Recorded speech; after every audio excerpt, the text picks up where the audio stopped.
12th episode की शुरुआत में हम गमयोंग को देखते हैं जो अपने ब्रेकअप के बाद काफी ज्यादा डिप्रेस्ड हो गई थी। उसकी दोस्त मिनसेओन उसके घर आती है और उसके फ्रिज की हालत देखकर कहने लगती है कि तेरे पास तो खाने के लिए किमची तक नहीं है। तेरी मॉम की भी मेरे पास कॉल आई थी, उन्हें बता तो दे तू ठीक है या फिर नहीं। वो काफी ज्यादा परेशान हो रही थी। गमयोंग उससे कहने लगती है कि बाहर लगी चोट तो सबको दिख जाती है लेकिन दिल पर लगी चोट किसी को भी नहीं दिखती। सच में दिल टूटने के बाद बहुत दर्द होता है।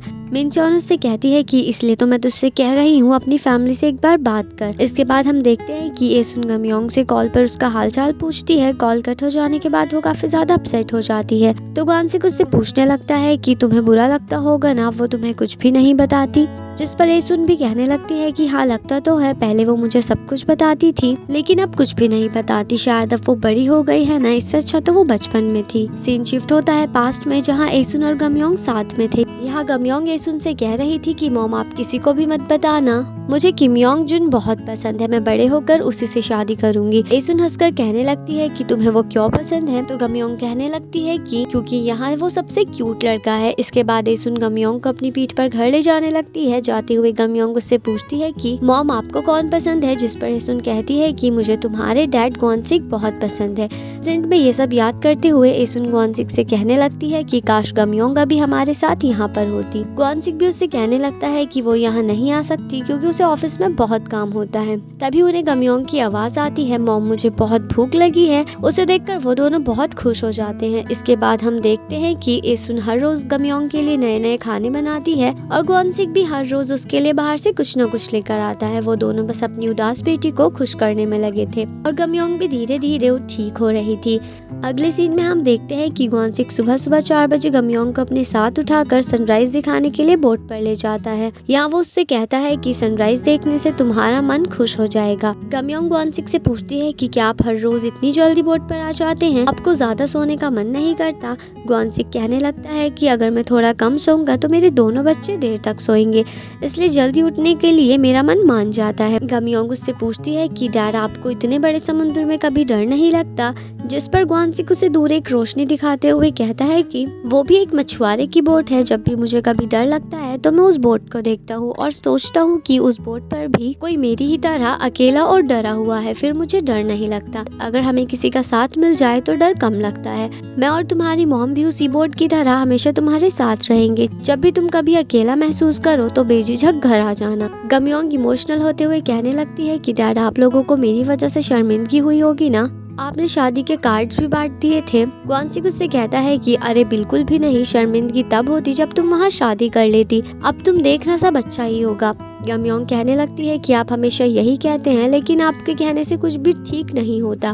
ग्वानसिक कहने लगता है कि बेटा मैं कर भी क्या सकता हूँ, सिर्फ दुआ ही तो कर सकता हूँ। अगर तुम अमीर घर में पैदा होती तो तुम्हारी सारी ख्वाहिशें पूरी होती, पर तुम्हारी किस्मत में मैं था। गमयोंग गुस्से से कहने लगती है कि अगले जन्म में मेरे डैड मत बनना, फिर आपको मेरा बोझ नहीं उठाना पड़ेगा। ग्वानसिक उससे कहने लगता है कि बोझ कैसा, जो भी मैं तुम्हारे लिए करता हूँ मुझे उससे बहुत खुशी मिलती है। गमयोंग भी रोते हुए कहने लगती है कि मुझे आप में और सबसे अमीर आदमी में किसी को चूज करने का मौका मिलेगा तो मैं आपको ही चूज करूंगी। ये सुनकर ग्वानसिक हंसने लगता है और कहने लगता है कि अगर तुम शादी नहीं भी करोगी तो मुझे कोई एतराज नहीं। गमयोंग कहने लगती है कि मैं तो शादी करूंगी, आपने भी तो शादी की थी, फिर मुझे क्यों रोक रहे हो। बातों बातों में सनराइज भी हो जाता है और वो दोनों उसे देखने लगते हैं। कुछ देर बाद जब वो दोनों वापस जाने लगते हैं तो वहीं पर सांगिल भी होता है। वो गमयोंग को देखकर उससे कहने लगता है कि तू बोट पर क्या कर रही थी, तो गमयोंग उससे कहती है कि मैं अपने डैड के साथ सनराइज देखने गई थी। सांगिल पूछता है कि तू अकेली गई थी या तेरी मॉम भी गई थी, तो गमयोंग उससे जोर से कहने लगती है कि हम अकेले ही गए थे। सांगिल उससे कहता है कि तू अभी भी स्कूल जाती है या फिर नहीं। गमयोंग उससे कहती है कि अब मैं बड़ी कंपनी में जॉब करती हूँ। तभी ग्वानसिक सांगिल से पूछने लगता है कि आज तो संडे है, संडे के दिन भी तुम मछलियाँ पकड़ रहे हो। सांगिल उससे कहने लगता है कि मछलियों को थोड़ी पता है आज संडे है। ग्वानसिक उससे कहता है कि क्या हुआ, बीवी से झगड़ा हुआ है क्या।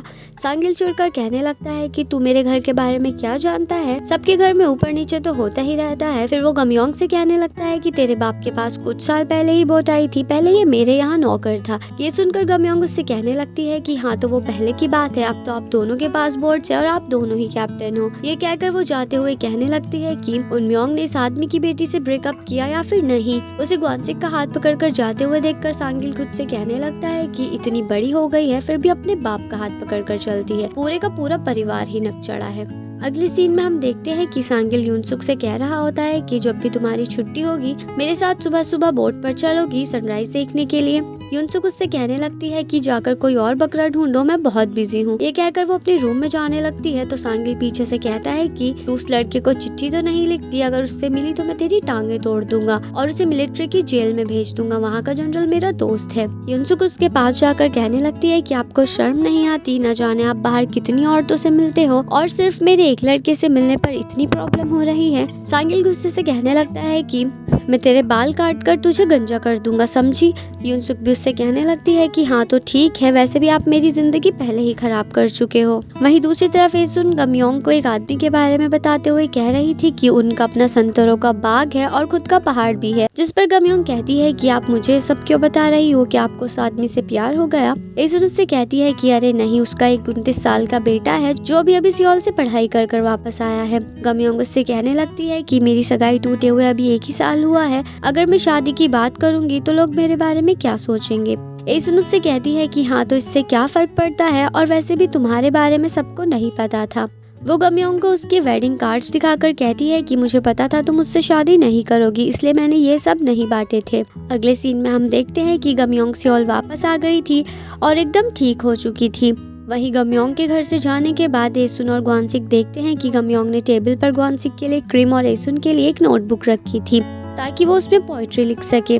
अगले सीन में हम जोंगजा आंटी और यांगिम आंटी को एक साथ देखते हैं, जहां वो चुंगसू आंटी के स्ट्रगल के बारे में बात कर रही थी क्योंकि उनकी डेथ हो चुकी थी। यहाँ जोंगजा आंटी यांगिम आंटी से कहती हैं कि हमारी गोताखोरों की जिंदगी काफी बुरी होती है। यांगिम आंटी उससे कहती है कि हमारी जिंदगी बुरी नहीं होती, हम लोगों ने खुद बनाई है। एसुन को भी समझना होगा, अगर वो सब पर तरस खाती रहेगी तो इतना कमाने के बाद भी उसके पास पैसे नहीं बचेंगे। जोंगजा आंटी कहने लगती है कि मैं अंदर जाकर उसे रोकूं, तो यांगिम आंटी उन्हें मना करते हुए कहने लगती है कि हम हमेशा उसके साथ नहीं खड़े रहेंगे, उसे खुद ही ना कहना सीखना होगा। यहाँ हम देखते हैं कि अंदर शॉप में ग्वानसिक की बहन आई हुई थी और वो एसुन से कह रही थी कि मुझे समझ नहीं आता आपकी किस्मत इतनी अच्छी कैसे है, मेरा भाई भी आपका एकदम दीवाना है और आपके बच्चे भी अच्छा कमाते हैं और इन आंटीज ने भी आपको ये जगह फ्री में दे दी।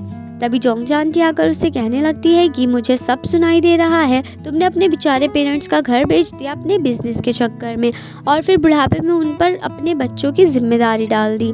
एसुन ने तुम्हें अपने हाथों से खाना खिलाया है, तुम किस हक से उसके पैसों को अपने पैसे समझती हो। तभी वहाँ यांगिम आंटी भी आकर उससे कहने लगती है कि तुम ये कैसी मैट एसुन को चिपका रही हो।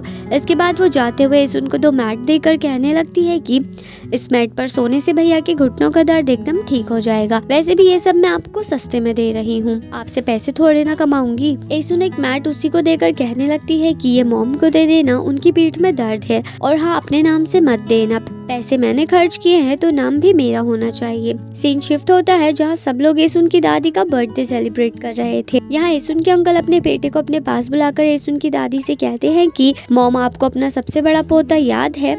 यहाँ एसुन की दादी एकदम चुप थी क्योंकि उम्र ज्यादा हो जाने की वजह से उन्हें कुछ भी याद नहीं रहता था। यहाँ एसुन की दादी की बहन भी आई हुई थी, वो भी अपनी बहन को पुरानी बातें याद दिलाने की कोशिश करती है, लेकिन एसुन की दादी को कुछ भी याद नहीं आ रहा था और ना ही वो किसी को पहचान रही थी। तभी वहाँ एसुन आकर कहने लगती है कि दादी मैं आ गई। एसुन की आंटी उससे कहने लगती है कि अब कोई फायदा नहीं, ये किसी को भी नहीं पहचान रही। तभी एसुन की दादी कहने लगती है कि मैं तुम्हें जानती हूँ। ये सुनकर सब लोग हैरान हो जाते हैं। एसुन की दादी उससे कहने लगती है कि तुम मेरे बेटे हांग्यू की बेटी हो ना। कुछ देर बाद एसुन उन्हें अपने हाथों से स्नैक्स खिलाती है और कह रही थी कि आप मेरा नाम भूल गई, पर आपको ये अभी भी याद है, मैं आपके हांग्यू की बेटी हूँ। तभी एसुन की दादी उससे कहने लगती है कि क्या हुआ, कुछ बताओ तो सही, या फिर कोई परेशानी है। एसुन के अंकल भी वही बैठे थे। वो कहने लगते हैं कि अगर कुछ परेशानी होती भी तो इसे फिर से एक और बोट खरीद कर देती क्या। एसुन अपनी दादी से कहती है कि दादी क्या आप हमारे साथ रहोगी, ग्वानसिक को बहुत खुशी होगी, हम दोनों आपका बहुत अच्छे से ख्याल रखेंगे और आपके नए दांत भी लगवाएंगे, फिर आप खाना अच्छे से चबा पाओगी। एसुन की दादी अचानक से उससे कहने लगती है कि मैं जानती हूँ तुम्हारा दिल बहुत उदास है, मैं अच्छे से जानती हूँ कैसा महसूस होता है अपने बच्चे को खो देने का दर्द। एक माँ के ऊपर क्या बीतती है, उस दर्द के साथ जीना बहुत मुश्किल है। ये सुनकर एसुन अपनी दादी की गोद में सर रखकर काफी ज्यादा रोने लगती है। उसके जाने के बाद एसुन की दादी उसकी लाई हुई मैट पर बैठकर कहने लगती है कि पता नहीं ये कितने की होगी, ये महंगी होगी ना। एसुन के अंकल कहने लगते हैं कि भूल गई आपने उसे बोट लेकर दी थी, फिर अपनी पोती से गिफ्ट लेने में कोई बुराई थोड़ी है। एसुन की दादी कहने लगती है कि मैंने कहा उसके लिए कुछ भी किया है, मैं तो उसे उसके हक की एक मछली भी नहीं दे पाती थी।